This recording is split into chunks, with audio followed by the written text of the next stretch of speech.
پیر جی وہ ایک نوجوان لڑکی ہے لیکن 2-2.5 سال سے بستر پر پڑی ہوئی ہے۔ وہ چل بھی نہیں سکتی، وہ پاؤں سے معذور ہے۔ اسے واش روم تک بھی اس کی بہنیں اٹھا کر کے لے کر کے جاتی ہیں اور پھر وہی بیچاری اس کو جو ہے وہاں سے اٹھا کر کے واپس لے کر کے آتی ہیں۔ ایسی کیفیت کسی ظالم نے اس کی کر دی ہے۔ اس کے اوپر جادو ہے، جنات ہے یا کیا ہے؟ اس کے بارے میں مجھے کچھ بتائیے۔ وہ رشتے میں میری بھتیجی لگتی ہے، میں اس کی پھپھو ہوں۔ مجھے بتائیے میں کیا کروں؟ مجھے کچھ سمجھ نہیں آ رہا۔ میں اس کو لے کر کے بڑی پریشان ہوں۔ وہ میری بھتیجی ہے، آخر کار وہ میرے بھائی کی بیٹی ہے۔ اس کے ساتھ ایسا رہے گا تو اس کی باقی بہنوں کی شادی کیسے ہوگی؟ لگتا ہے کسی خبیث جن نے پکڑ لیا ہے، لگتا ہے کوئی جادو کا وار ہوا ہے، کسی نے اسے باندھ دیا ہے، کوئی سوئیاں، کوئی پتلا وغیرہ لگایا ہوگا، کوئی ایسا سخت کالا علم کیا ہوگا کہ اس بیچاری کی یہ حالت کر دی گئی ہے۔ یہ وہ باتیں تھیں جو شمشاد بیان کر رہی تھی، اور شمشاد کون تھی؟ وہ تسلیم کی پھپھو تھی۔ اس نے اس لڑکی کا نام تسلیم بتایا اور تسلیم کا ٹھکانہ گجرات ریلوے اسٹیشن کے پاس تھا۔ وہ لڑکی گجرات ریلوے اسٹیشن کے پاس کی رہنے والی تھی، اس کا نام تسلیم تھا، اور اس کے بارے میں اس کی پھپھو شمشاد یہ بات بیان کر رہی تھی کہ گزشتہ 2-2.5 سال سے وہ بستر کے اوپر ہے، اسے کھانا پینا وہیں دیا جاتا ہے، حتیٰ کہ اسے اگر پیشاب وغیرہ کی حاجت ہوتی ہے تو تب بھی چھوٹی بہنیں اسے سہارا دے کر کے واش روم تک لے کر کے جاتی ہیں اور پھر وہ اسے واپس لے کر کے اسی طریقے سے آتی ہیں۔ یہ وہ سچویشن تھی کہ جو شمشاد مجھے بیان کر رہی تھی اور میں اس کی سچویشن کو سن رہا تھا۔ ایسا میں نے کبھی نہیں دیکھا تھا کہ ایسا ہوا ہو کہ جنات نے کسی شخص کو بالکل معذور کر دیا ہو یا کسی شخص کے ساتھ ایسا کوئی واقعہ پیش آیا ہو۔ میری زندگی کا بھی یہ پہلا واقعہ تھا کہ اگر یہ واقعی جنات یا کالے علم سے ہوا تھا تو یہ ایک ایسا واقعہ تھا کہ جو میری زندگی کا پہلا انمول واقعہ ہوگا۔ اس سے پہلے کہ میں اس کہانی کے طرف بڑھوں، میں آپ کو یہ بتا دوں کہ یہ میرے ساتھ پیش آیا واقعہ ہے، یہ بالکل سچا ہے۔ اس میں کسی قسم کی جو ہے آمیزش جو ہے وہ میں نے نہیں کی۔ میں آپ کو یہ بتا دوں کہ صرف اتنا فرق ہے کہ نام جگہ کے تبدیل کر دیے گئے ہیں، کرداروں کے نام تبدیل کر دیے گئے ہیں، باقی یہ میرے اپنے خود کے ساتھ پیش آیا واقعہ ہے۔ سب سے پہلے میں اپنا تعارف آپ کو کروا دوں۔ میں ایک گیلانی سید ہوں، میرا نام جہانگیر ہے، اور میرے والد صاحب جو ہیں، جب میں نے ہوش سنبھالا تو اسی وقت دم درود جادو ٹونا اتارنے کا کام کیا کرتے تھے۔ جن لوگوں کے اوپر کالا علم جیسی خباثت کوئی لوگ مسلط کرتے تھے یا پھر اس قسم کا کوئی واقعہ کسی کے ساتھ ہوتا تھا یا کسی کو جنات کی پکڑ ہوتی تھی، میرے والد صاحب وہاں پر جا کر کے اس کو اس تکلیف سے نجات دلاتے تھے۔ اور پھر میرے والد صاحب کی جب عمر ہو گئی اور ان کو یہ کام جو ہے وہ اپنی عمر کی وجہ سے بہت زیادہ کم کرنا پڑا، لیکن لوگ جان نہیں چھوڑتے تھے، لوگ پھر بھی آتے تھے، لیکن انہوں نے اپنی عمر کے تقاضے کے مد نظر بہت سے لوگوں کو ان کے کام کے لیے انکار کرنا شروع کر دیا۔ میں باقاعدہ کوئی عمل کامل نہیں تھا، نہ میں نے کوئی چلا کشی کر رکھی تھی، نہ میں نے کوئی وظائف پڑھ رکھے تھے، نہ میں نے کوئی جو ہے وہ ان باتوں پر PhD کر رکھی تھی۔ صرف اتنا تھا کہ میں سید کا بچہ تھا، سید تھا۔ مجھے اس بات کا بھروسہ تھا کہ مجھے جب تک میں اللہ کی کلام جانتا ہوں، مجھے دنیا کی کوئی طاقت نقصان نہیں پہنچا سکتی۔ یہ وہ دور تھا کہ جب میرا جوانی کا دور تھا، میں آدھی رات کو قبرستانوں سے، ویرانوں سے، بیابانوں سے گزر کر آیا کرتا تھا، اور کسی چیز کی کبھی جرت نہیں ہوئی تھی کہ وہ میرے سامنے آ کر کے مجھے تنگ کرے یا میرے ساتھ کوئی ایسی بات کرے۔ اسی لیے میں مطمئن تھا، کیونکہ میں جانتا تھا کہ یہ چیزیں میرے سامنے نہیں آتی۔ ان چیزوں کا میرے ساتھ اگر واسطہ پڑ بھی جائے تو وہ مجھ سے دور رہتی ہیں، کبھی بھی میرا سامنا نہیں کرتی۔ حتیٰ کہ یقین کریں میں نے کوئی چلا کشی نہیں کر رکھی تھی، میں بس ایک عامل تھا یا عامل کا بیٹا تھا۔ جب شمشاد نے مجھے تسلیم کے بارے میں بتایا، کیونکہ میرے والد صاحب نے تو اسے انکار کر دیا تھا کہ بھئی میں نہیں کر سکتا، میری طبیعت ٹھیک نہیں رہتی، مجھے شوگر ہے اور بلڈ پریشر کا عرضہ ہے، میں اب بہت زیادہ جو ہے وہ ان کاموں میں دلچسپی نہیں لیتا، خواہ جہانگیر سے بات کرو، اگر جاتا ہے تو اسے لے جاؤ، یہ بے حد تجربہ کار ہے، دیکھ کے اتنا کچھ اسے آ گیا ہے کہ اسے سمجھانے کی ضرورت نہیں ہے، تو اگر یہ تمہارے ساتھ جاتا ہے تو اسے اپنے ساتھ لے کر کے چلی جاؤ، یہ بھی تسلیم کو دیکھ لے گا، اگر اس پہ جنات جادو کا اثر ہوا تو اسے بھی سمجھ آ جائے گی، یہ اس کا علاج بھی بتا دے گا اور ہو سکا تو اس کا علاج کر بھی دے گا۔ باقی یہ ہے کہ جہاں تک جنات جادو کا مسئلہ ہے تو جادو ٹونا اس پہ اثر نہیں کرتا اور جنات اس کے نام سے بھی بھاگتے ہیں۔ آج تک کسی جن کی جرت نہیں ہوئی کہ وہ اس کے ساتھ کوئی ایسی بات کرے۔ ایک جن اس نے دوست بنایا تھا، کبھی کبھار وہ اس کے پاس آتا ہے، یہ اس سے گفتگو کرتا ہے، لیکن آج تک اس کی بھی جرت نہیں کہ وہ کوئی ایسی بات کرے کہ جس کو لے کر کے جہانگیر کو پریشانی ہو۔ تو اگر یہ بات مانتا ہے اسے لے جاؤ۔ اب شمشاد میری طرف ہو گئی، اس وقت میں کوئی 22-23 سال کا نوجوان رہا ہوں گا اور میں کوئی باقاعدہ پروفیشنل بابا نہیں تھا، نہ میں ایسے کام کرتا تھا، بس دلچسپی کی حد تک۔ لیکن اس بات کے لیے مجھے دلچسپی ہو گئی تھی کہ ایک ایسی عورت، ایک ایسی لڑکی جو کہ پچھلے 2.5 سال سے بستر پر ہے، کھاتی بھی وہیں ہے، پیتی بھی وہیں ہے، اور وہیں سے اس کی بہنیں اسے اٹھا کر کے واش روم کے لیے لے کر جاتی ہیں اور پھر واش روم سے واپس لے کر کے آتی ہیں، ایسی لڑکی آج تک نہیں دیکھی تھی۔ کیا جنات واقعی ایسا حال کسی کا کر سکتے ہیں یا جنات کے چلتے ایسا ہوتا ہے؟ کیا یہ واقعی کسی جن کے اثر کی وجہ سے ہے یا کچھ اور ہے؟ جادو ٹونا مجھے بھی پتہ تھا ہوتا ہے، اگر اللہ ہے تو شیطان بھی ہے، اچھائی ہے تو برائی بھی ہے، لیکن ایسی سچویشن آج تک تو میں نے اپنے والد صاحب کے ساتھ بھی نہیں دیکھی تھی کہ کوئی عورت ایسے آئی ہو اور اس نے بتایا ہو کہ اس کا کوئی عزیز یا عزیزہ اتنے سال سے بستر پر ہے اور وہ بیچارہ چلنے پھرنے کے قابل بھی نہیں ہے۔ اس بات کو لے کر کے مجھے تھوڑی ہمدردی ہونے لگی اور میں نے کہا کہ چلو ٹھیک ہے، میں گجرات جاؤں گا اور جا کر کے اس لڑکی کو دیکھوں گا۔ میں نے شاہ دولہ ولی دریائی جانا تھا، جو کہ گجرات کا ایک بڑا ہی مشہور دربار ہے۔ میں نے سوچا چلو میں وہاں پر بھی حاضری دے لوں گا اور ساتھ میں تسلیم کو بھی دیکھتا چلاؤں گا۔ اس بات کو اپنے ذہن میں رکھ کے میں نے شمشاد کے ساتھ جانے کے لیے حامی بھر دی، اور پھر اگلے ہی روز جمعرات کا دن تھا، میں اس شمشاد کے ساتھ، جو کہ قریب 50 سال کی تو رہی ہوگی، گجرات جانے کے لیے اپنے شہر سے گاڑی میں بیٹھ گیا۔ میرے شہر سے گجرات کا راستہ گاڑی میں صرف 2 گھنٹے کا تھا۔ اب اس سے آپ اندازہ لگائیے کہ میں کون سے شہر میں رہتا ہوں گا، کیونکہ میں اپنے شہر کا نام فی الحال اس میں نہیں بتاؤں گا۔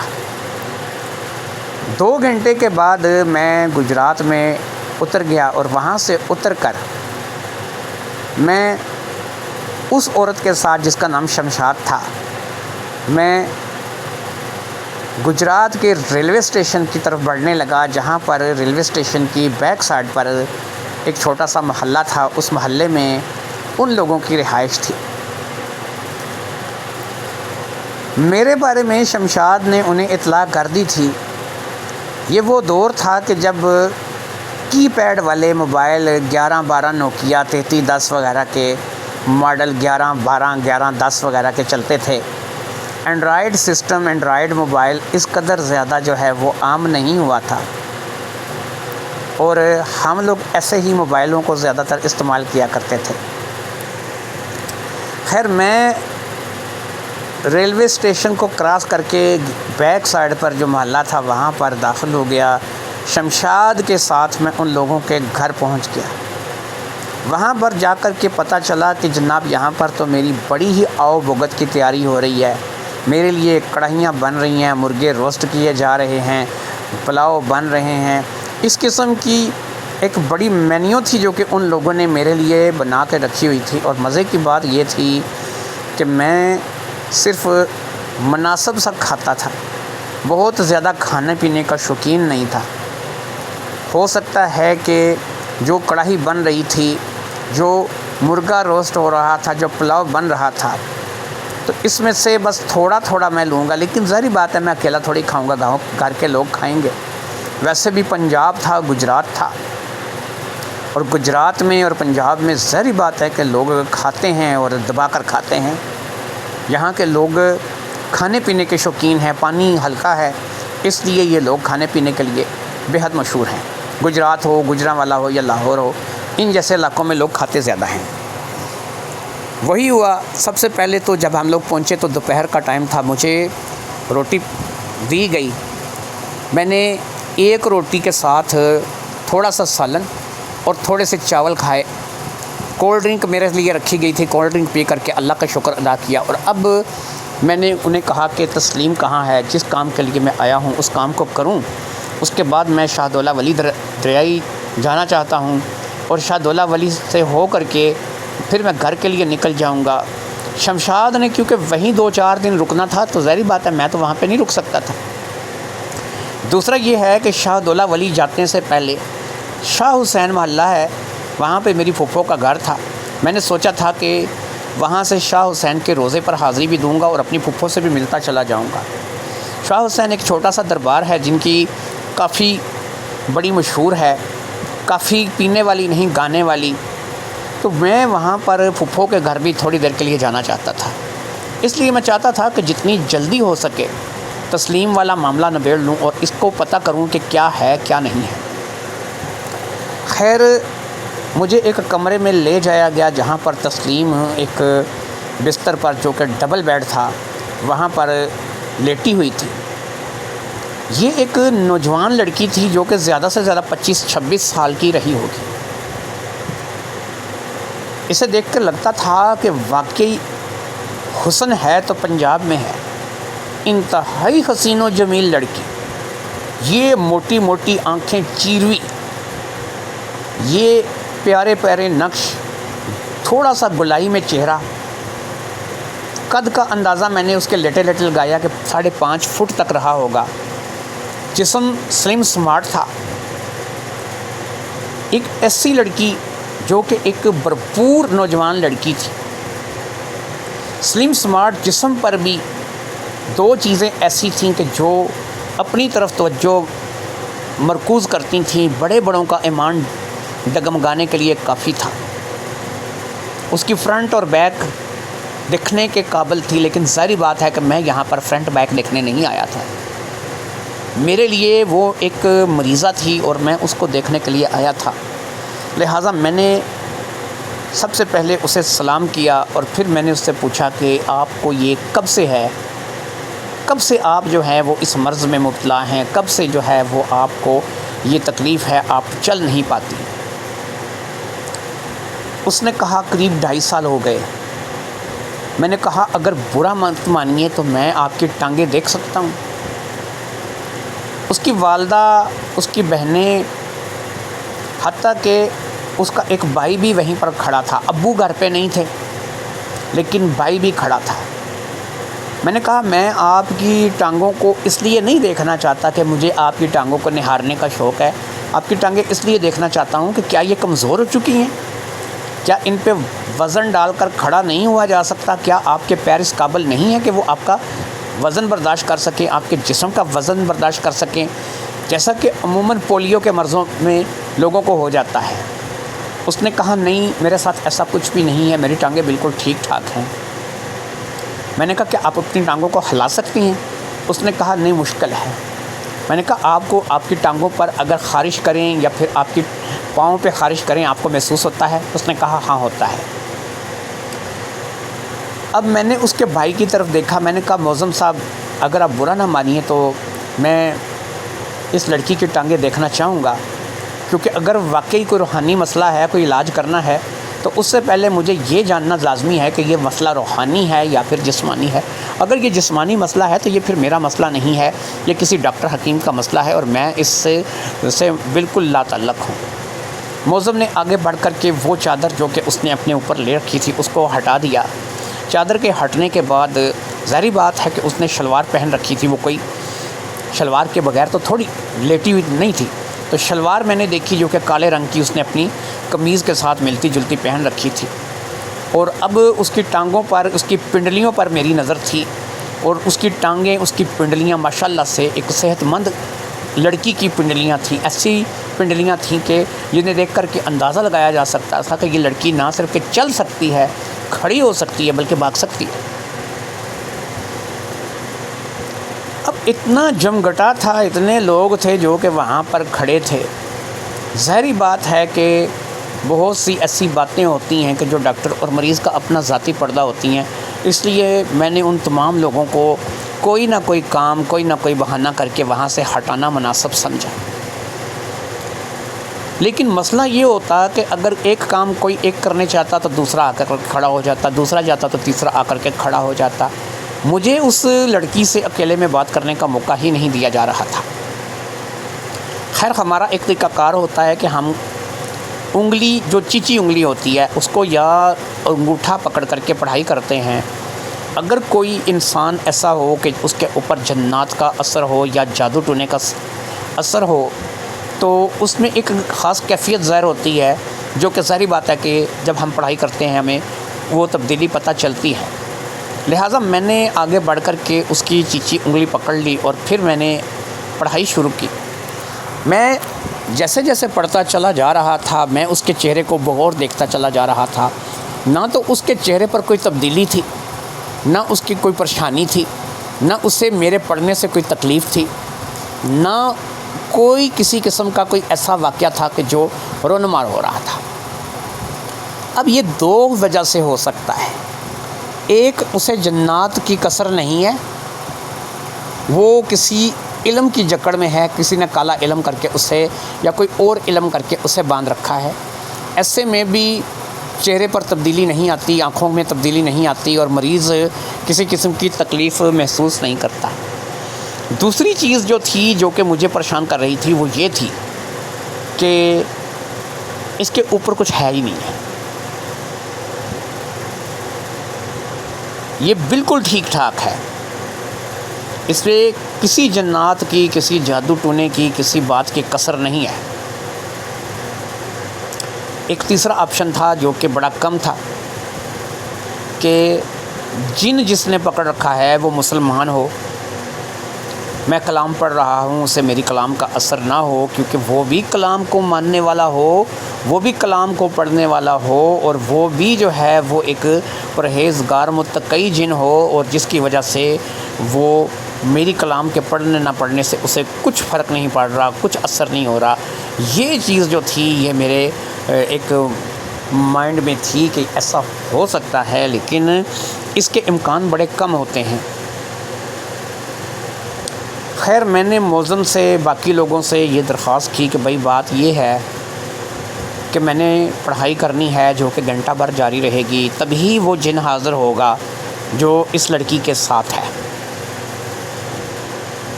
تو آپ لوگوں کو اگر مجھ پر یقین ہے تو برائے مہربانی آپ لوگ کمرہ خالی کر دیجئے، اپنے اپنے اور جو دیگر کام ہیں وہ آپ کیجئے، اور 1 گھنٹے تک مجھے اس لڑکی کے ساتھ تنہا چھوڑ دیجئے۔ میں نوجوان تھا، لڑکی بھی مجھ سے 2-4 سال ہی بڑی تھی۔ ایسے میں عموماً ہوتا تو یہی ہے کہ لوگ نہیں چھوڑتے، لوگ کہتے ہیں نہیں شاہ جی اعتبار نہیں ہے آج کل کا وقت، لیکن انہوں نے چھوڑ دیا۔ شاید پھپھو شمشاد نے اس طریقے سے انہیں قائل کر لیا تھا کہ یہ بڑی کرنی والا پیر ہے، فلانا ٹنگا، سمجھدا ہے، جاندہ ہے، سید ہے۔ تو اس بات کا چلتے جو ہے شاید ان لوگوں نے مجھے چھوڑ دیا تھا، اور وہ سب لوگ اپنے اپنے کاموں میں ویست ہو گئے تھے۔ اب میں کرسی پر بیٹھا ہوا تھا، میں اس لڑکی کے پاس ہوا، میں نے اس لڑکی سے کہا تسلیم سچ سچ بتاؤ چکر کیا ہے؟ کہنے لگی کیسا چکر؟ میں نے کہا تسلیم بات یہ ہے میں ایک سید ہوں، جنوں بھوتوں کے ساتھ کھیلنا بچپن سے میری عادت رہی ہے۔ تمہیں بتاؤں میرا خود کا اپنا دوست ہے جس کا نام سیفل ہے، کبھی کبھی مجھ سے ملنے کے لیے آتا ہے، وہ بھی جن ہے، اور کوئی ایویں سا جن نہیں، اچھا خاصا تگڑا جن ہے۔ تمہاری سچویشن دیکھ کر، تمہاری کیفیت دیکھ کر مجھے نہیں لگتا کہ تمہیں جنات کا اثر ہے، یا تمہیں تمہاری جنات نے پکڑ رکھا ہے، یا تمہاری ٹانگوں کو کچھ مسئلہ ہے۔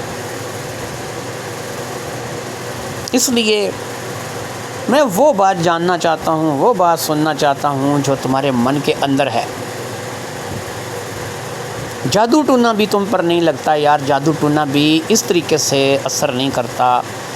تمہاری ٹانگیں ماشاءاللہ اللہ تمہیں زندگی دے، بہترین ہے۔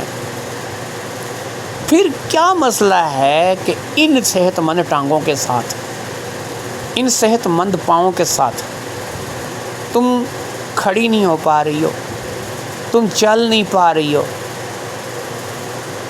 2.5 سال سے تمہاری بہنیں بیچاری جو کہ تم سے بہت چھوٹیاں تھیں، وہ تمہیں سہارا دے کر کے یا اٹھا کر کے واش روم تک لے کر جا رہی ہیں،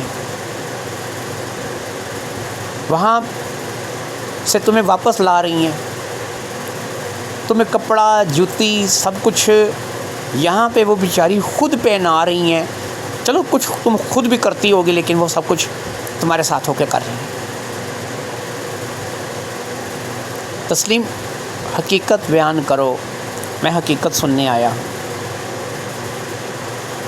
کہنے لگی مجھے کچھ نہیں پتا، حقیقت یہی ہے جو کہ آپ کے سامنے ہے، میں چل نہیں پاتی، مجھے سہارا دے کر کے جانا پڑتا ہے، میں چلنا بھول چکی ہوں، مجھے نہیں پتہ چلتے کیسے ہیں، میں اپنے پاؤں پہ کھڑی نہیں ہو سکتی، یہی کیفیت ہے میری، میں کوئی ایسی بات نہیں ہے۔ باقی کوئی کہتا ہے جادو ہے، کوئی کہتا ہے کسی جنات نے بسیرا کر رکھا ہے، کوئی کچھ کہتا ہے، کوئی کچھ کہتا ہے، لیکن مجھے نہیں پتہ مجھے کیا ہے۔ یقین کریں میں سچ کہہ رہی ہوں، میں جھوٹ نہیں بول رہی ہوں۔ اب میرے لیے مسئلہ یہ تھا کہ میں نے صرف 1 گھنٹہ مانگا تھا گھر والوں سے، جس میں سے کم 15 سے 20 منٹ گزر چکے تھے، اور وہ کچھ بھی بتانے کے لیے تیار نہیں تھی۔ مجھے ایسا لگ رہا تھا کہ اس پہ نہ تو کوئی جادو ٹونے کا اثر ہے، نہ ہی اسے کوئی مسئلہ ہے، اس کی ٹانگیں بالکل ٹھیک ہیں۔ ایک چیز، میں کوئی ڈاکٹر تو نہیں تھا، لیکن ایک چیز میں جانتا تھا کہ اگر کسی کی ٹانگیں ٹھیک ہوں، ان پہ خارش کیا جائے تو باقاعدہ جو ہے وہ اپنی ٹانگیں ہلاتا ہے۔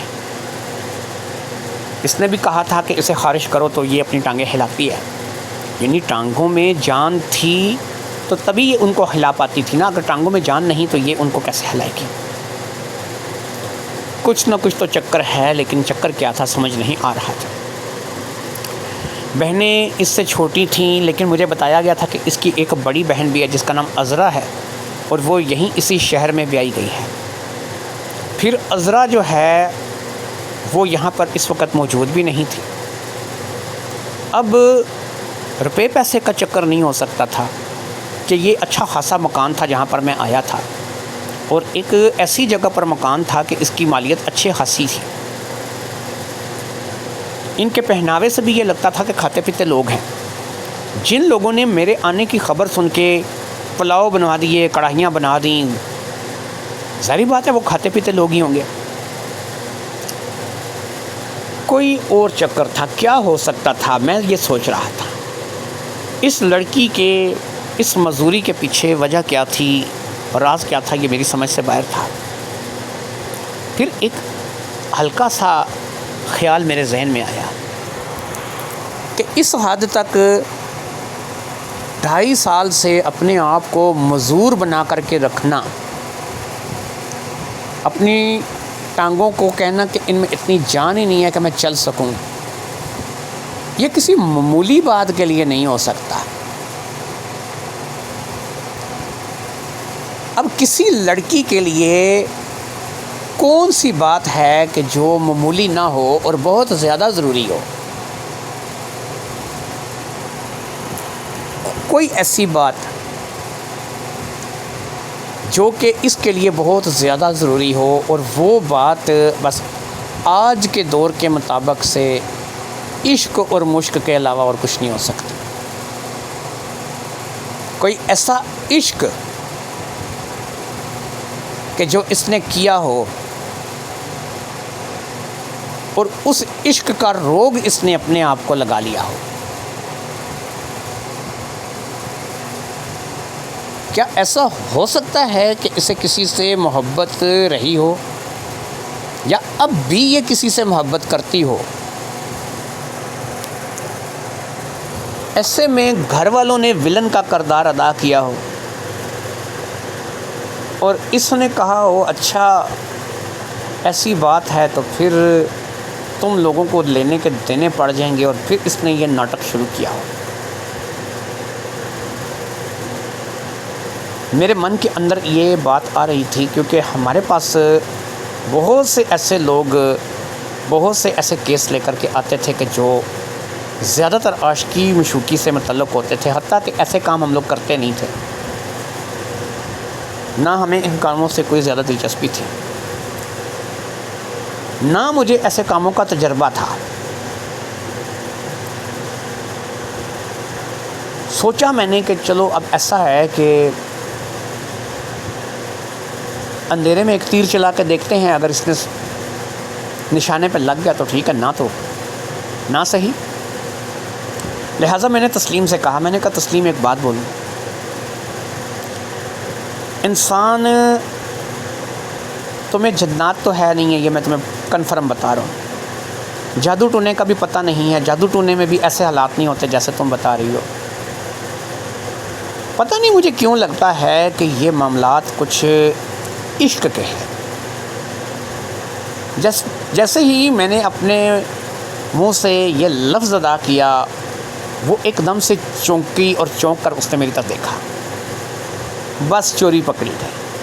میں نے کہا اس کا مطلب ہے کہ میں صحیح ہوں اور میں صحیح ہوں، تمہیں کسی سے محبت ہے اور اس محبت کے چلتے یہ سب کچھ ہو رہا ہے، اب نہ چھپاؤ۔ دیکھو یہ لوگ مجھے جنات وغیرہ کے علاج کے لیے لے کر کے آئے ہیں، میں دوسرے شہر سے یہاں آیا ہوں، اب نہ چھپاؤ، ہو سکے تو مجھے بتاؤ کہ کیا بات ہے۔ اگر مجھے سمجھ آیا کہ تم اس بات میں حق پر ہو تو میں تم سے یہ وعدہ کرتا ہوں کہ میں تمہیں تمہارا حق دلاؤں گا، جیسا تم کہو گی ویسا ہوگا۔ اور اگر میں نے محسوس کیا کہ تم زیادتی کر رہی ہو تو پھر تمہیں ایسا نہیں کرنا چاہیے۔ 2-2.5 سال سے تم نے اپنے گھر والوں کو اپنی انگلیوں پر نچا کے رکھا ہوا ہے، یقین کرو تمہیں تو پرائیڈ آف پرفارمنس ملنا چاہیے۔ اتنی کامیاب اداکارہ میں نے تو کسی فلم ڈرامے میں بھی نہیں دیکھی۔ یا تو تم حقیقت بیان کرو، اگر تم چاہتی ہو کہ میں تم سے کچھ ہمدردی دکھاؤں، مجھے پتہ چلے کہ واقعی کچھ ہے یا نہیں ہے۔ اب اس نے ایک ٹھنڈی سانس لی، اس نے بتایا کہ وہ پڑھی لکھی ہے، اس نے یہیں گجرات سے گریجویٹ کیا ہے، اور جس کالج یونیورسٹی سے اس نے پڑھا ہے وہاں پر باقاعدہ ناٹک ڈرامے وغیرہ بھی ہوتے تھے، اور وہ ان میں کچھ نہ کچھ پارٹیسپیٹ کیا کرتی تھی، لیکن اسے نہیں پتہ تھا کہ اسے اپنی حقیقی زندگی میں اس قدر گہرا ڈرامہ کھیلنا پڑے گا۔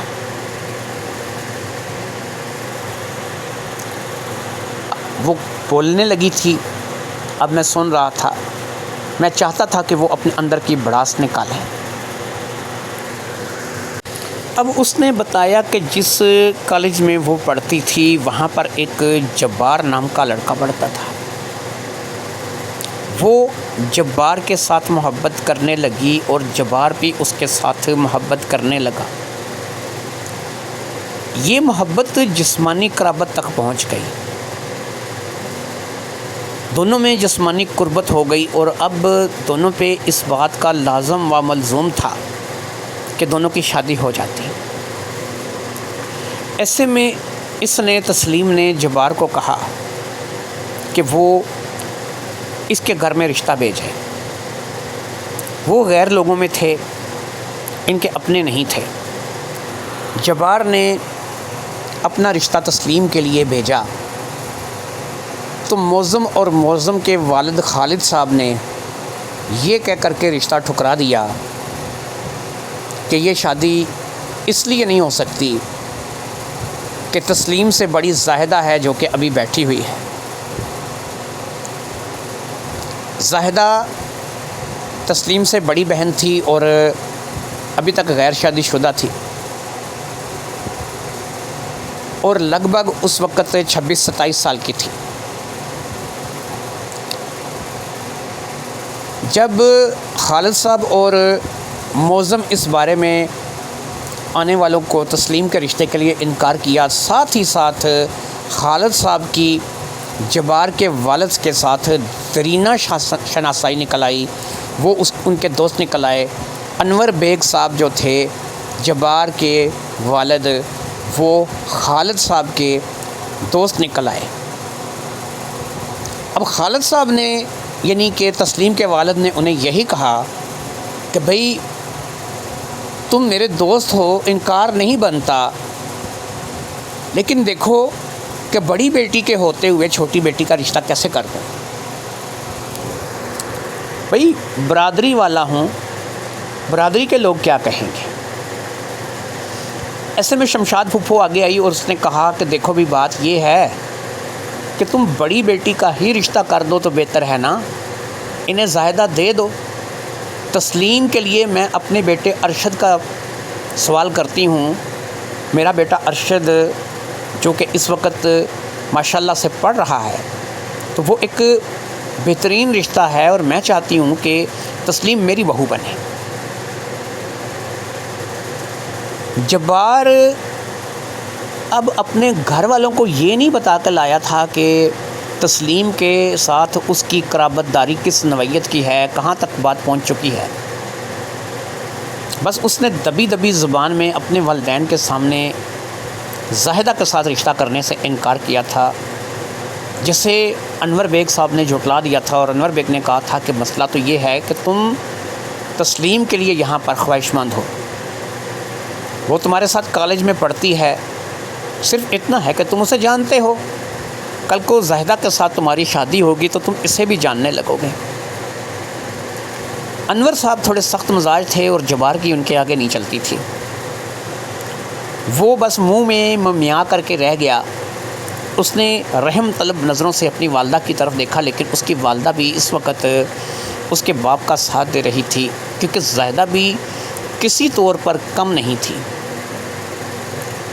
گھر بار کو سنبھالنا، گھر کو چلانا، گھر کے کام کاج کو کرنا بہترین تھا. رنگ روپ بھی اچھا تھا، قد کاٹھی بھی اچھی تھی، پڑھی لکھی بھی تھی. جبار کو اپنی نیا ڈوبتی ہوئی محسوس ہو رہی تھی، لیکن وہ اپنے والدین کے سامنے بات نہیں کر سکتا تھا. یہی ہوا کہ خالد صاحب نے زاہدہ کا رشتہ جبار کے لیے منظور کر لیا اور باقاعدہ منگنی کا اعلان کر دیا اور کچھ ہی دنوں میں ان دونوں کی منگنی کرا دی. جب ان دونوں کی منگنی ہو گئی تو تسلیم اور جبار کو لینے کے دینے پڑ گئے. دونوں آپس میں ملے اور پھر انہوں نے آپس میں ہزاروں گلے شکوے کیے. خاص طور پر تسلیم اس بات کو لے کر کے جبار پر چڑھائی کر بیٹھی تھی کہ تم اس حد تک میرے ساتھ جا چکے ہو کہ تمہاری واپسی ممکن نہیں ہے. تم کیسے جو ہے وہ میری ہی بڑی بہن کے ساتھ شادی کر سکتے ہو. جبار نے وہی عذر پیش کیا کہ میرے ماں باپ کے آگے نہیں چلتی، میں کیا کروں. وہ زاہدہ کو پسند کر بیٹھے ہیں اور پھر زاہدہ کو پسند نہ بھی کریں، تمہارے باپ نے شرط رکھ دی ہے کہ زاہدہ بڑی ہے، اس کی شادی پہلے ہوگی، پھر ایسے میں تمہاری پھپھو اپنے بیٹے ارشد کے لیے تمہاری خواہش مند ہے، تمہارا مسئلہ بھی ساتھ ہی حل ہو گیا، تو اب مجھے یہ بتاؤ کہ میں کیا کہوں؟ میں یہ تو نہیں کہہ سکتا، وہاں پہ ایک لڑکا اٹھ کر تو نہیں کہہ سکتا بڑوں کے بیچ میں کہ تم جو ہے وہ زاہدہ جو ہے وہ ارشد کو دے دو اور تسلیم کے ساتھ ہی میں شادی کروں گا، تو میری وہاں نہیں چلی۔ بات نکاح کی طرف جانے لگی اور پھر آخر کار زاہدہ کا نکاح جبار کے ساتھ ہو گیا۔ اس نکاح نے تسلیم کو توڑ کر کے رکھ دیا، وہ اندر ہی اندر گھلنے لگی اور سوچنے لگی کہ وہ کیا کرے کیا نہ کرے۔ پھر اس نے اپنے آپ پر یہ ناٹک شروع کیا، یعنی زاہدہ کی شادی کے چند مہینے بعد ہی وہ ایک دفعہ چلتے چلتے لڑکھڑا کر کے گری، پھر اسے اس کے پاؤں پر کھڑا کرنے کی کوشش کی گئی لیکن وہ اپنے پاؤں پر کھڑی نہیں ہوئی، اسے کسی طریقے سے گھسیٹ گھساٹ کر کے اسے بستر تک لے کر جایا گیا، اور پھر اس کے بعد اس کا یہ ناٹک مسلسل جاری رہا۔ یہاں پر پہنچ کر جب تسلیم اپنی کہانی سناتے ہوئے رکی تو میں نے کہا، تسلیم مجھے ایک بات بتاؤ، تمہارا کو اوپر والا منزل جو ہے وہ خالی ہے، دماغ کے بغیر پیدا ہوئی تھی کیا؟ کہنے لگی کیا بات، آپ کی بات سمجھ نہیں آئی، اس ناٹک سے تمہیں کیا فائدہ ہوا 2.5 سال میں؟ نہ تو تمہاری جو ہے وہ بہن کا کچھ مسئلہ بگڑا تمہارے بہنوئی کے ساتھ، جبار اور تمہاری بہن یہاں تک میں نے سنا اسی شہر میں ہیں، نہ تو ان کا آپس میں کچھ معاملہ بگڑا، نہ کوئی تمہارے گھر والوں کو پتہ ہی ہے کہ آج تک کہ تمہیں یہ کیوں ہو رہا ہے، تم کیوں نہیں چل پا رہی ہو پاؤں پہ، ان کو پتہ ہی نہیں ہے کہ تم کیوں نہیں چل پا رہی ہو۔ اگر جبار کے بارے میں انہیں پتہ ہوتا کہ یہ دورے تمہیں جبار کی وجہ سے پڑھنے شروع ہوئے ہیں اور یہ تم جبار کی وجہ سے معذور ہوئی ہو، کیا یہ تمہارے گھر والوں کو پتہ ہے کہ تم جبار کی وجہ سے یہ ناٹک کر رہی ہو یا تمہیں جبار کی وجہ سے ایسا ہوا؟ تسلیم نے کہا نہیں۔ میں نے کہا تو پھر مجھے یہ بتاؤ کہ میں اسی لیے میں نے کہا کہ کیا تم دماغ سے خالی ہو کہ تمہیں سمجھ نہیں آئی کہ تم کیا کرنے جا رہی ہو، تم یہ کر رہی ہو تو اس کا انجام کیا ہے، اس میں تمہیں فائدہ کیا ہوا ہے، مجھے وہ فائدہ بتاؤ جو تمہیں یہاں اس میں ہوا ہے۔ اس نے کہنے لگی مجھے فائدہ تو نہیں ہوا۔ میں نے کہا چلو ٹھیک ہے تمہیں فائدہ نہیں ہوا، اب یہ بتاؤ کہ تم چاہتی کیا تھی، کہ یہ کر کے تم کیا ثابت کرو گی، تم جبار تک کیسے پہنچو گی، جبار تک کیسے تم رسائی حاصل کرو گی، اپنی بہن کو جبار سے علیحدہ کیسے کرو گی، تم نے یہ سب کچھ کیا ہے تو اس کے پیچھے کوئی مقصد تو ہوگا نا، مقصد بتاؤ۔ کہنے لگی مقصد نہیں پتہ۔ میں نے کہا اللہ کی بندی تم نے مقصد تک نہیں پتہ اس بات کا؟ کہنے لگی ایک بات ہو سکتی ہے۔ میں نے کہا ہاں بولو کیا؟ آپ جادو ٹونا کرتے ہیں، تویز دھاگا کرتے ہیں؟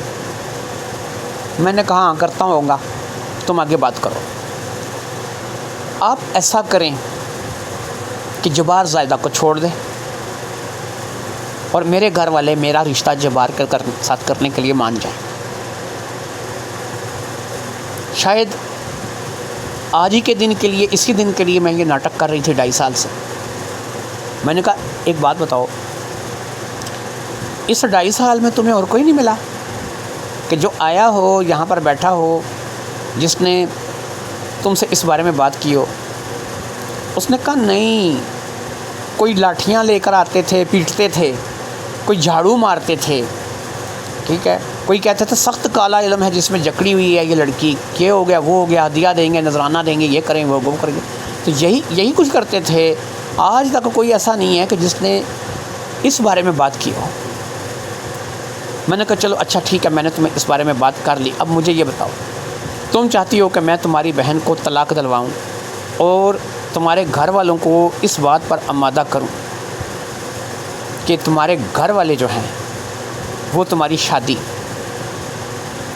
جبار کے ساتھ کروا دیں؟ اس نے کہا ہاں۔ میں نے کہا چلو ٹھیک ہے، اگر میں ایسا کروا دوں، تمہارے گھر والوں کو بھی جبار کے ساتھ شادی کے لیے کہ تمہاری شادی جبار کے ساتھ ہو جائے منا لوں، اور پھر میں اس بات کے لیے بھی کہ تمہاری بہن کو جبار چھوڑ دے اور تمہاری بہن جو ہے اس کو طلاق ہو جائے، یہ بھی میں کام کر دوں تو مجھے کیا ملے گا؟ کہنے لگی جو آپ چاہو۔ میں نے کہا جو میں چاہوں سے مراد؟ کہنے لگی میں بھی حاضر ہوں، میرے من کی خواہش پوری کر دو، چاہے تو میں بھی حاضر ہوں۔ میں نے کہا اچھا ایک کام کرو، اپنے پاؤں پر کھڑی ہو کے دکھاؤ۔ دیکھو اس وقت اس کمرے میں صرف تمہارے اور میرے علاوہ کوئی نہیں ہے، اور قریب پونا گھنٹہ تمہاری میری باتوں میں گزر چکا ہے، مزید 15 منٹ رہ گئے ہیں، اور ان 15 منٹ میں میں تمہیں مزید سمجھاؤں گا کہ تمہیں کیا کرنا ہے، جس طریقے سے تمہاری شادی جبار کے ساتھ ہوگی اور یہ لوگ جبار کے لیے شادی کے لیے مان جائیں گے۔ اس نے کہا اچھا ایسا ہوگا؟ میں نے کہا ہاں کیوں نہیں ہوگا، لیکن اس سے پہلے میں دیکھنا چاہتا ہوں کہ 2.5 سال کی ایک معذور لڑکی جو کہ 2.5 سال سے بستر پر ہے، جو چل نہیں سکتی، کھڑی نہیں ہو سکتی، وہ اپنے پاؤں پر کھڑی ہو کے کیسے دکھائے گی؟ اس نے ارد گرد ساری طرف دیکھا، بند کمرہ تھا، مین دروازہ بھی بند ہو چکا تھا، کھڑکی اس کمرے میں کوئی تھی ہی نہیں۔ اب اس نے چادر کو مکمل طور پر بستر پر سے ہٹا دیا، اٹھ کر کے بیٹھ گئی۔ اٹھ کر کے بیٹھنے سے ہی پتہ چلتا تھا کہ یہ صحت مند لڑکی ہے، اسے کوئی پریشانی نہیں ہے۔ اس کے بعد اس نے اپنے دونوں پاؤں کو زمین پر رکھا اور میرے سامنے کھڑی ہو گئی۔ میں نے اسے کہا صرف کھڑے ہونے سے کام نہیں چلے گا، کچھ چل کے بھی بتاؤ تاکہ مجھے پتہ چلے کہ واقعی تم ایک کامیاب اداکارہ ہو۔ وہ چل کے تھوڑا سا آگے گئی، 2 سے 4 قدم چلے ہوں گے، پھر 2-4 قدم چل کر کے وہ واپس آئی۔ میں نے کہا ٹھیک ہے تم کامیاب ہو، لیٹ جاؤ اپنی جگہ پر، اب میں تمہیں اگلا بتاتا ہوں کہ اب تمہیں کیا کرنا ہے۔ اس کہانی کا دی اینڈ کرتے ہیں، اس کہانی کو انجام تک پہنچاتے ہیں۔ اس نے کہا ٹھیک ہے۔ اب میں نے کہا کہ سنو، جیسے ہی میں ان لوگوں کو بلاؤں گا، تم نے اب ناٹک یہ کرنا ہے کہ تم پہ جنات حاضر ہو رہے ہیں، تم میں باقاعدہ جن آ رہا ہے، تھوڑی سی اپنی آواز کو بنا کر بولنا۔ جیسے کہ میں نے تمہیں بتایا کہ میرا ایک جن ہے جس کا نام سیفل ہے، تم وہی نام رکھ لو۔ جب میں ان لوگوں کو بلاؤں گا، میں کہوں گا کہ جن کو میں نے حاضر کر لیا ہے، اس کے اوپر جن کا سایہ تھا اور بڑی مشکل سے یہ حاضر ہوا ہے، 1 گھنٹے کی میری محنت کے بعد یہ حاضر ہوا ہے، اور اس سے بات جو ہے میں کر رہا ہوں۔ پھر سیفل ہمیں بتائے گا کہ تسلیم جبار سے محبت کرتی تھی، اس کی شادی جبار کے ساتھ نہیں ہوئی، تو اس کے بعد سیفل نے تسلیم کو پکڑ لیا، کیونکہ سیفل بچپن ہی سے تسلیم پر نظر رکھتا تھا، اسے تسلیم اچھی لگتی تھی، لیکن وہ کبھی بھی تسلیم کے نزدیک نہیں آیا کیونکہ وہ ایک جن تھا اور تسلیم ایک انسان۔ اب ایسے میں جب سیفل نے دیکھا کہ تسلیم کا دل ٹوٹا تو اس نے تسلیم کو جکڑ لیا۔ پھر کوئی بھی بندہ ایسا قابل نہیں ملا اس 2-2.5 سال میں کہ جو سیفل کو تسلیم پر حاضر کر کے اس سے پوچھتا کہ کیوں جکڑا ہوا ہے بھائی، اسے کیوں تنگ کر رہے ہو۔ پھر شاہ جی آئے، انہوں نے 1 گھنٹے کی پڑھائی کے بعد سیفل کو طلب کیا، تو سیفل نے بتایا کہ وہ تسلیم کو بچپن سے ہی دیکھتا آ رہا ہے، پسند کرتا آ رہا ہے، اور وہ نہیں چاہتا کہ جبار کسی اور کا شوہر ہو۔ اگر چاہتے ہو کہ یہ دوبارہ سے اپنے پاؤں پہ چلنے لگے، دوبارہ سے ویسے ہی بھاگنے لگے، ہنسنے کھیلنے لگے، تو اس کی شادی جبار سے کرا دو۔ اس کے بعد تم نے یہ کرنا ہے کہ جب یہاں تک نوبت پہنچ جائے تو میں تسلیم تمہیں سیفل کے روپ میں کہوں گا کہ ٹھیک ہے، ان سے میں بات کرتا ہوں، میں تمہارے سامنے تمہارے پیرنٹس کو منانے کی کوشش کروں گا۔ اگر وہ لوگ مان گئے تو سیفل چلا جائے گا۔ سیفل کے جانے کے بعد تم ان سب لوگوں کے سامنے اپنے پاؤں پہ کھڑی ہو جاؤ گی اور ان کو پتہ چلے گا کہ وہ مان گئے ہیں تو سیفل چلا گیا ہے۔ لیکن اگر وہ نہ مانیں تو پھر سیفل آتا رہے گا اور تم بھی معذور رہو گی اس وقت تک جب تک کہ یہ لوگ مان نہیں جاتے۔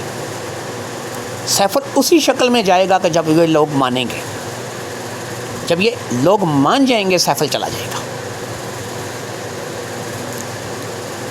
اگر سمجھ آ گئی ہے تو میرے خیال میں اب ناٹک کا آغاز کر دیتے ہیں۔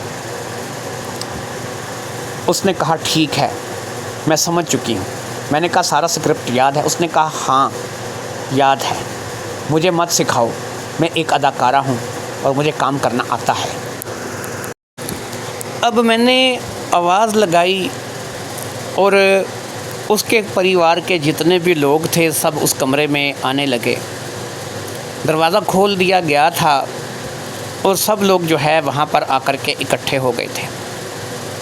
اس دوران جیسا کہ میں نے اسے کہا تھا کہ وہ اپنی حالت تھوڑی سی بگاڑ لے گی، لہٰذا اس نے اپنے بالوں کو تھوڑا سا بکھیر لیا تھا، اس کے چہرے کے تاثرات اس نے تھوڑے بدل لیے تھے۔ واقعی وہ اداکارہ تھی، کام کرنا جانتی تھی۔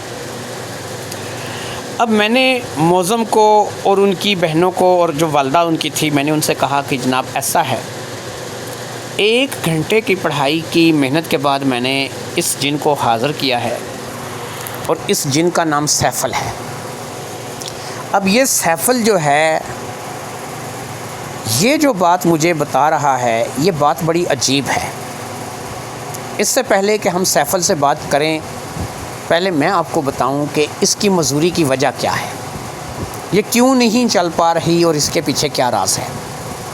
پھر میں نے بتایا کہ یہ سیفل کہیں یہیں پہ قریب ہی کسی درخت پہ بسیرا تھا، یہ تسلیم کو آتے جاتے دیکھتا تھا، لیکن کبھی اس نے تسلیم کو تنگ نہیں کیا تھا۔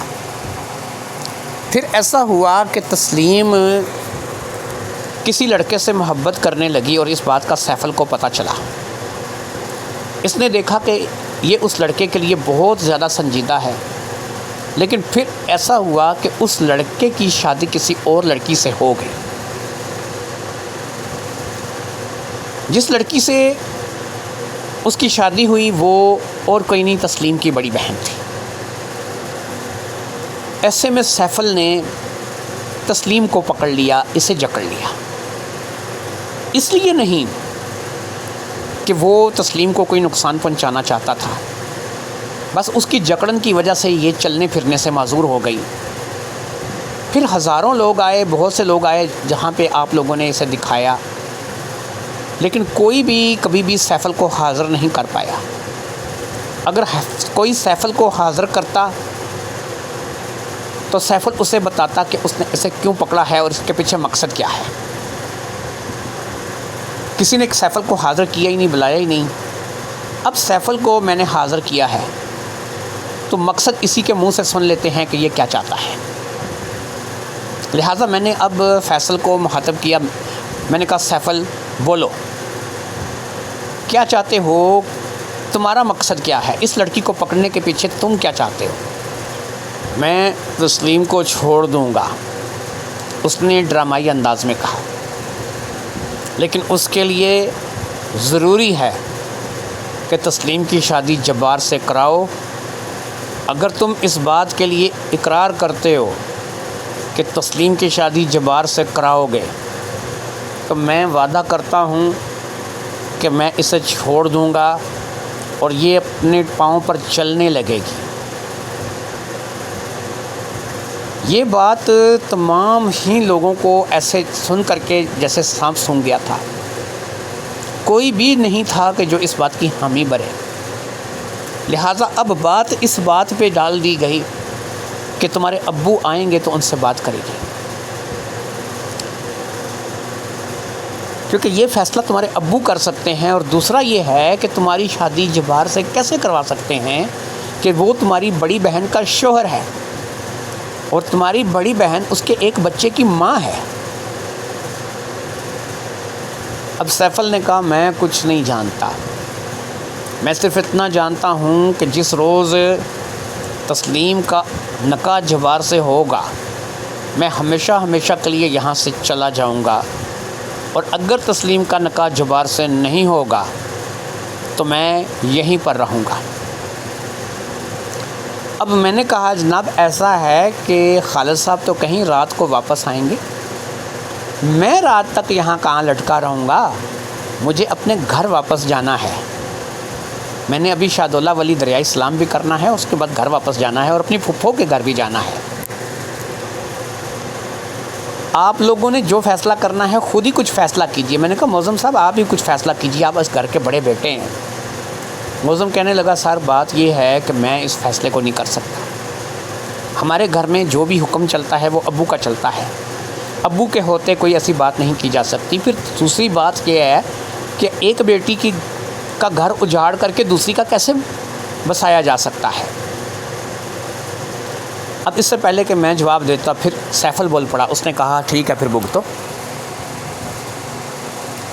کوئی چارہ کار نہیں تھا، وہ واقعی ایک کامیاب اداکارہ تھی جس نے ان لوگوں کو پھنسا لیا تھا۔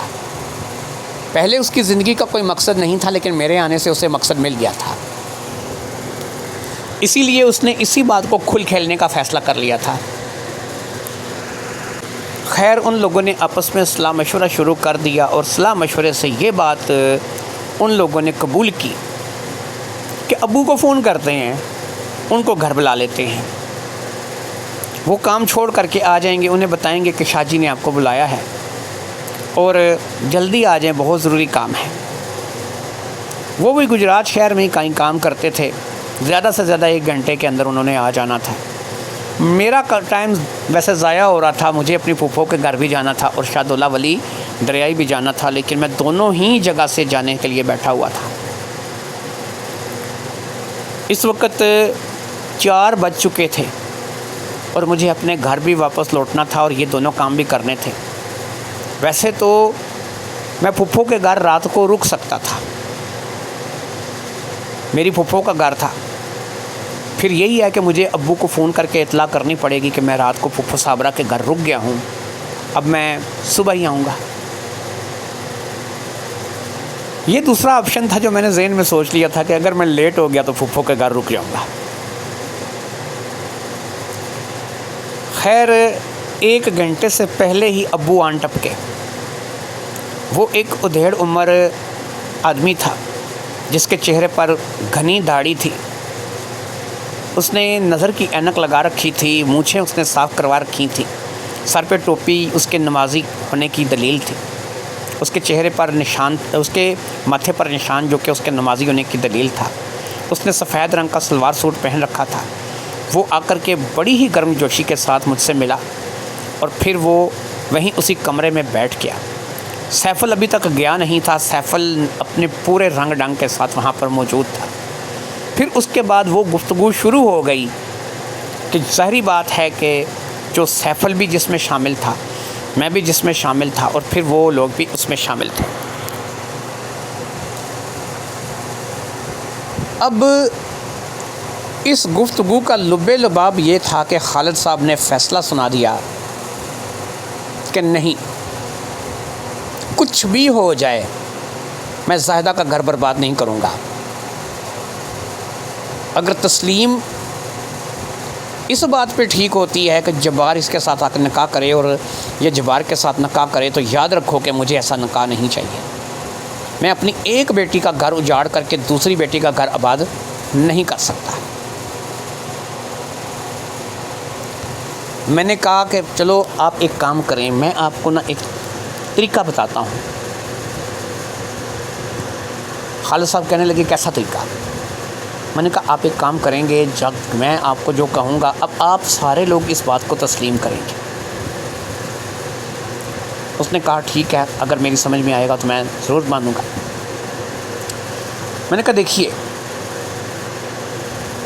اگر آپ یہ دیکھنا چاہتے ہیں کہ آپ کی بیٹی ٹھیک ہو سکتی ہے یا نہیں، سیفل کے چلے جانے سے آپ کی بیٹی ٹھیک ہو سکتی ہے یا نہیں، تو یہ کرامت ابھی آپ کی آنکھوں کے سامنے دکھائی دے گی۔ میں سیفل کو یہاں سے رخصت کر دوں گا اس معاہدے کے ساتھ کہ ہم بہت جلد تسلیم کی شادی جبار سے کرائیں گے۔ جیسے ہی آپ سب اس بات پہ آمادگی کا اظہار کریں گے، آپ دیکھیے گا سیفل چلا جائے گا، اس کے بعد تسلیم خود اپنے پاؤں پر کھڑی ہوگی۔ اس کی تکلیف، اس کا مرض جاتا رہے گا، یہ ٹھیک ہو جائے گی۔ پھر آپ فیصلہ کر لیجئے گا کہ آپ کو چلتی پھرتی اپنی بیٹی چاہیے یا پھر آپ کی ضد۔ زیادہ سے زیادہ ایک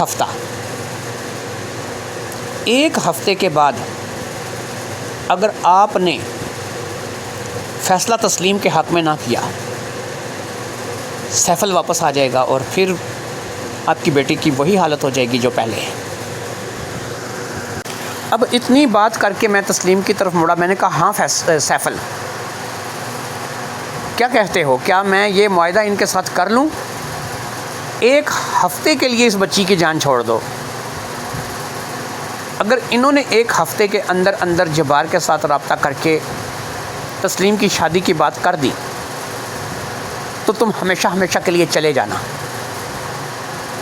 اور اگر انہوں نے ایسا نہیں کیا تو پھر میں تمہیں نہیں روکوں گا۔ خالد صاحب نے کہا شاہ جی یہ آپ کیسی بات کر رہے ہیں، آپ کو تو چاہیے کہ اس جن کو کسی طریقے سے جلا دیں، بھگا دیں۔ میں نے کہا نہیں بھائی، ایسا میرے سے ممکن نہیں ہے، یہ ایک مسلمان جن ہے اور وہ بھی کلام جانتا ہے، نہ میں اسے کلام کے ذریعے سے بھگا سکتا ہوں نہ جلا سکتا ہوں، کیونکہ وہ بھی ایک مسلمان ہے اور کلام جانتا ہے۔ اور پھر یہ ہے کہ اس سارے معاملے میں میں کبھی بھی میں نے یہ نہیں کہا کہ میں کسی جن کو جلا دوں گا، بھگا دوں گا۔ ٹھیک ہے، اس جن کو حاضر کرنا مقصد تھا، وہ میں نے کر دیا ہے، اور وہ بھی میں نے بڑی محنت کے ساتھ 1 گھنٹہ لگا کر 1 گھنٹے کی پڑھائی کے بعد میں نے اسے حاصل کیا۔ میں اتنا ہی کر سکتا ہوں جتنا میں نے آپ کو کہا ہے۔ یہ چلا جائے گا، 1 ہفتے کے لیے چلا جائے گا، اور 1 ہفتے کے بعد یہ واپس لوٹ کے آئے گا۔ خالد صاحب نے کہا چلو ٹھیک ہے، اگر یہ میری بیٹی کی جان چھوڑتا ہے، میں وعدہ کرتا ہوں میں جبار سے تسلیم کی شادی کرواؤں گا، لیکن اس کے لیے ظاہری بات ہے کہ یہ اتنی جلدی نہیں ہوگا۔ میں ایک ہفتے کے اندر وہ سارے کام کروں گا کہ جیسے کہ مجھے کہا گیا ہے۔ میں جبار سے رابطہ کروں گا، زاہدہ سے رابطہ کروں گا، دونوں سے بات کروں گا، اور ان دونوں کو کہوں گا کہ تسلیم کے لیے وہ اپنی زندگی کی اس طریقے سے قربانی دیں۔ میں نے کہا اب آپ نے بات کو سمجھ لیا ہے، اب آپ ایسا کریں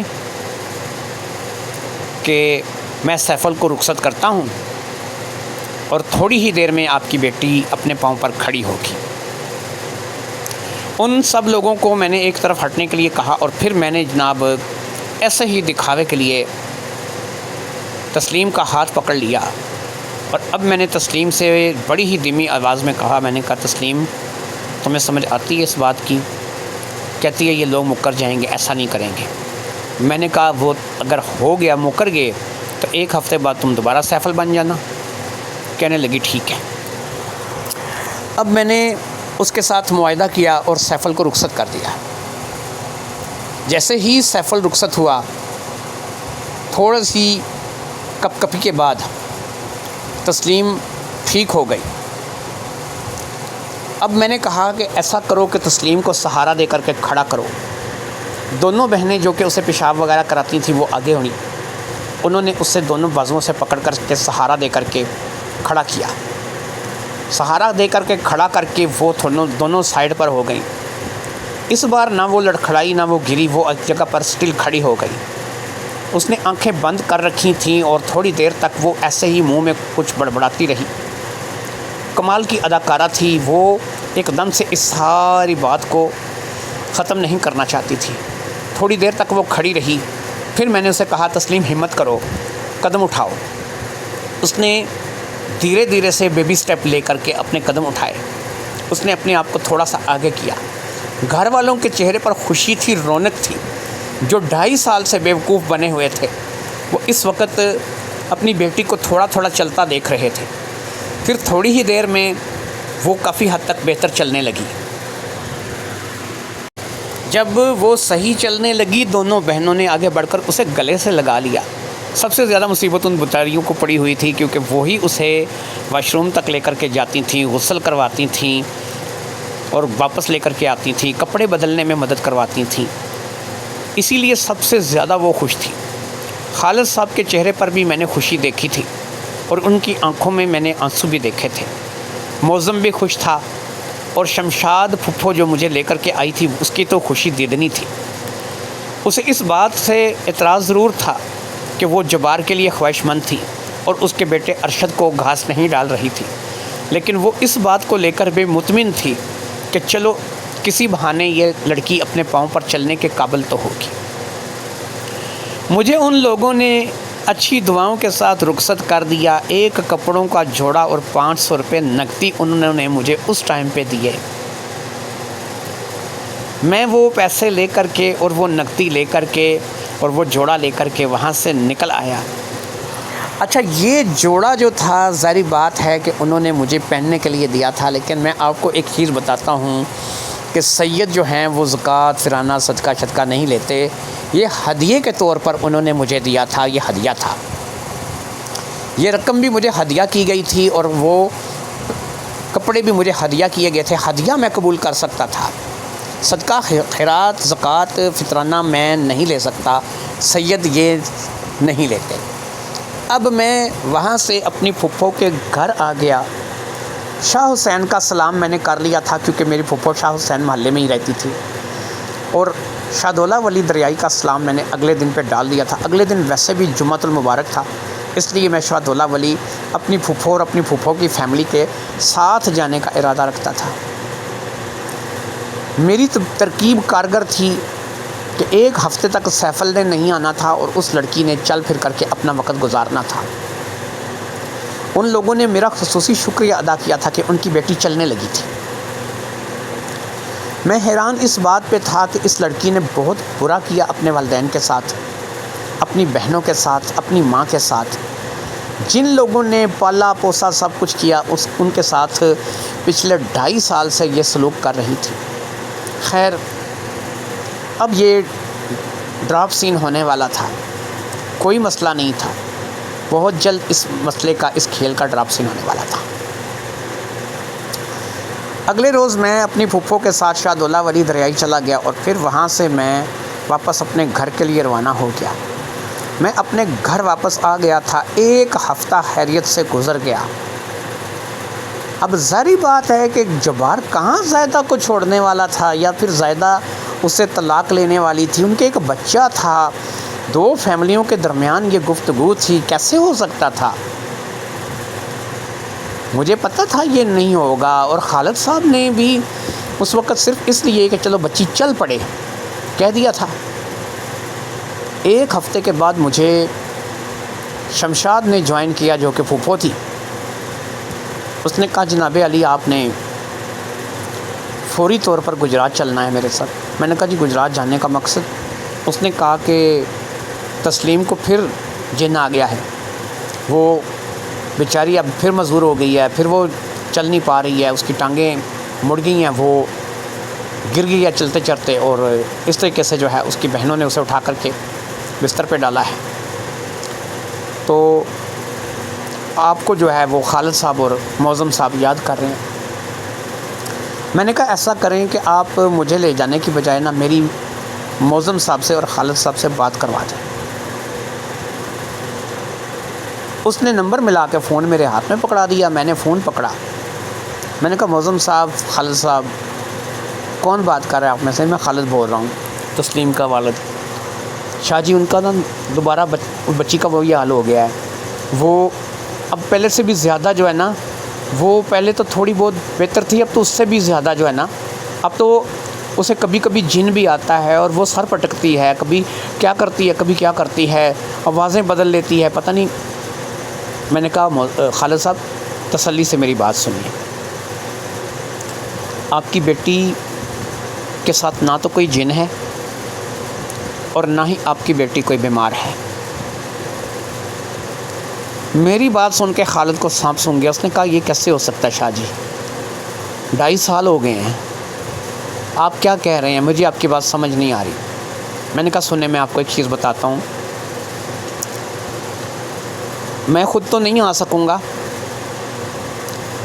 کیونکہ میں ان دنوں کچھ زیادہ ہی مصروف ہوں، لیکن آپ کی یہ بہن جو میرے پاس کھڑی ہے شمشاد بیگم، میں اس کے ہاتھوں آپ کو اپنا موبائل بھیج رہا ہوں، یہ نوکیا کا سیٹ ہے 1112 واپس بھیج دیجیے گا۔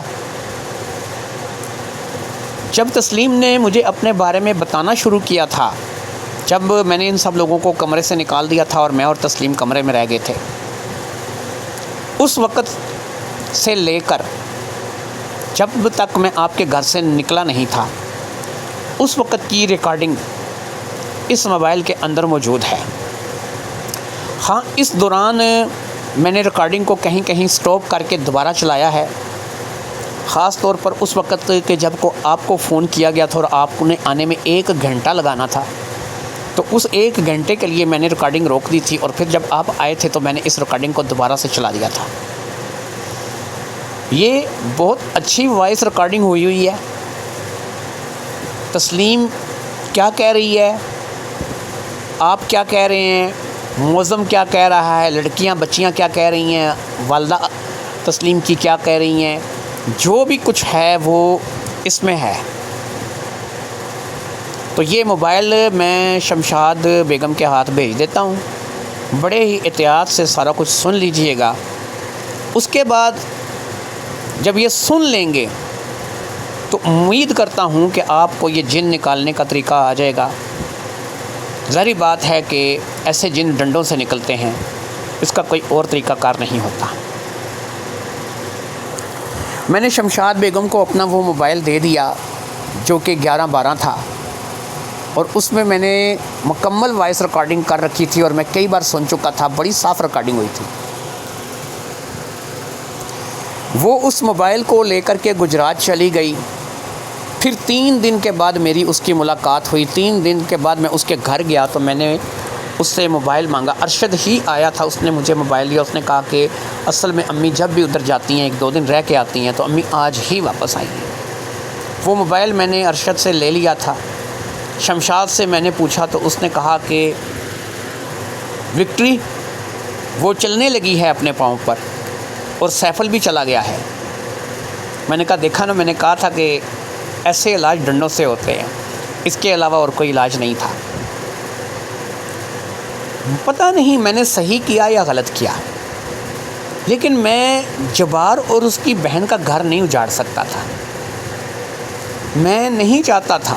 اور پھر اس لڑکی نے، قصور اس لڑکی کا تھا میرے مطابق، اس لڑکی نے پچھلے 2.5 سال سے اپنے ماں باپ کو، اپنی بہنوں کو اپنے ملازم بنا کر کے رکھا ہوا تھا، جیسا بولتی تھی، جیسا کرتی تھی، جیسا چاہتی تھی ویسا کروا رہی تھی۔ تو ایسے میں قصور مجھے اس لڑکی کا لگا، اور اب اس کی وائس سننے کے بعد خالد صاحب کو، معظم کو بڑے اچھے طریقے سے سب کچھ سمجھ آ چکا تھا، لہٰذا اب وہ اپنے پیروں پہ چلنے بھی لگی تھی اور اس کے اوپر کوئی جن بھی نہیں تھا۔ شاید یہی علاج تھا اس کا۔ میں اسی شہر میں رہتا تھا جس میں اس کی پھپھو شمشاد رہتی تھی۔ قریب سال بھر کے بعد ایک دفعہ بازار میں ملاقات ہوئی تو میں نے دیکھا کہ شمشاد کے ساتھ تسلیم جا رہی تھی۔ دونوں کو میں نے پہچان لیا، تسلیم نے بھی مجھے پہچان لیا، لیکن اس کے چہرے پر ناگواری کے اثرات میں صاف محسوس کر سکتا تھا، لیکن مجھے اس کی چہرے کی ناگواری سے کچھ بھی نہیں تھا۔ میں نے اپنے حساب میں جو کیا تھا وہ ٹھیک کیا تھا۔ شمشاد بیگم مجھ سے ہنس کر کے ملی اور اس نے بتایا کہ تسلیم اب اس کی بہو ہے، اس نے ارشد کا رشتہ تسلیم کے ساتھ کر لیا ہے، اور تسلیم بہت جلد ایک بچے کی ماں بننے والی ہے۔ سال بھر گزر چکا تھا، ظاہری بات ہے کہ شاید تسلیم کے ٹھیک ہونے کے فوراً بعد ہی پھپھو نے اپنا کام کر دیا تھا اور شادی اپنے بیٹے ارشد سے کر دی تھی۔ اصل میں ارشد کچھ خاص شکل صورت کا نہیں تھا، وہ سانولے سے رنگ کا ایک دبلا پتلا سا لڑکا تھا جسے دیکھ کر آپ کے ذہن میں پہلا لفظ چھوہارے کا آئے گا، لہٰذا شاید اسی لیے تسلیم اسے پسند نہیں کرتی تھی، کیونکہ وہ رنگ و روپ کی ملکہ تھی، اچھی قد کاٹ کی، اچھی صحت کی مالک تھی، اور ایسے میں وہ اس لڑکے کو کسی خاطر نہیں سمجھتی تھی۔ جبار کی تصویر میں نے دیکھی تھی، وہ ایک بڑا ہی خوبرو نوجوان تھا۔ ظاہری بات ہے کہ یہاں پر بات وہ گورے کالے کی تھی اور سونے اور کوجے کی تھی، اسی لیے یہ باتیں جو تھی وہ اس لیول تک چلی گئی تھی۔ آج بھی ہمارے یہاں ایسی بہت سی لڑکیاں، بہت سی عورتیں پائی جاتی ہیں کہ جن کے ساتھ معاملات کچھ بھی نہیں ہوتے، لیکن وہ بات کا بتنگڑ بنانے میں شیر ہوتی ہیں۔ امید ہے آپ کو آج کی کہانی پسند آئی ہوگی، آپ اس کے لیے اپنا اچھا فیڈ بیک دیں گے۔ چینل کو سبسکرائب اور ویڈیو کو لائک کیجئے۔ اس کے علاوہ میرے 2 چینل اور ہیں، نایاب سٹوری کارنر اور فضا وائس کارنر، اسے بھی سبسکرائب کریں، لائک کریں، کمنٹ اور شیئر کریں تاکہ لیٹسٹ ویڈیو کے نوٹیفیکیشن آپ کو ملتے رہیں۔ آج کی اس ویڈیو سے اجازت دیجیے۔ اگر آپ کو ویڈیو اچھی لگی ہے، کہانی اچھی لگی ہے تو اپنا فیڈ بیک ضرور دیجیے گا۔ اللہ حافظ، السلام علیکم ورحمۃ اللہ وبرکاتہ۔